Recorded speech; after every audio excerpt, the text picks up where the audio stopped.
Colin Kaepernick is still on the news. The guy that is making $20 million from his Nike deal, his NFL settlement, his Netflix deal.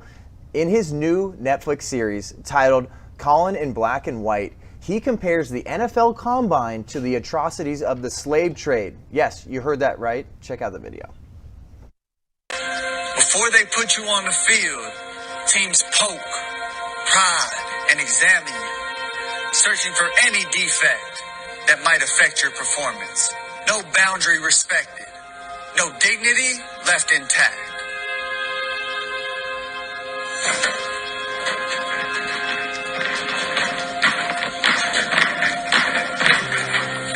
Come on, boys, hurry up.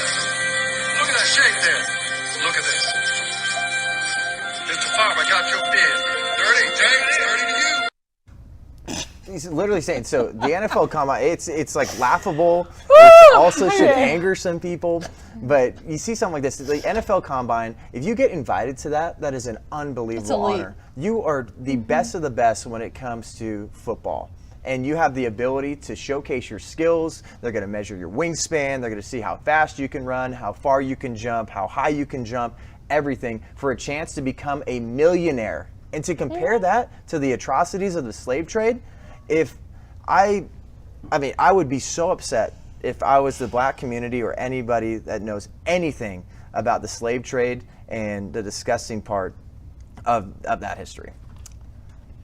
I have a lot to say. There's a lot to unpack here. The two main things that have just been rattling around in my head since I watched this video, which I've watched many times now, it just gets funnier every time.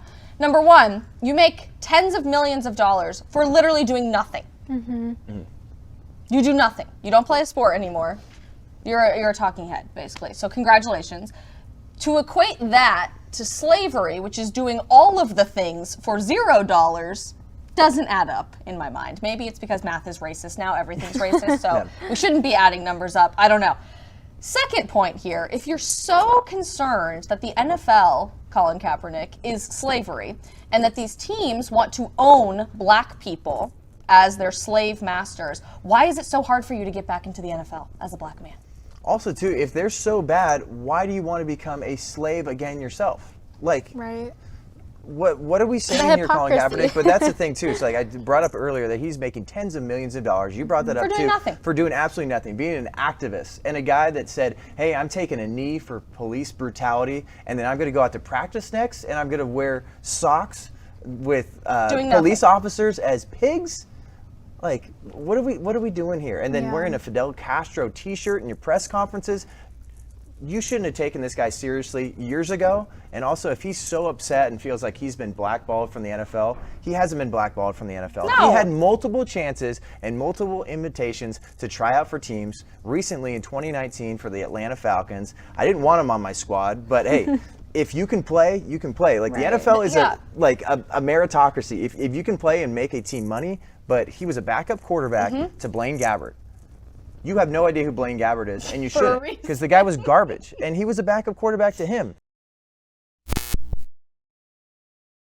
This is Charlie Kirk, founder and CEO of Turning Point USA. If you liked this video, be sure to subscribe to our YouTube channel at Turning Point USA.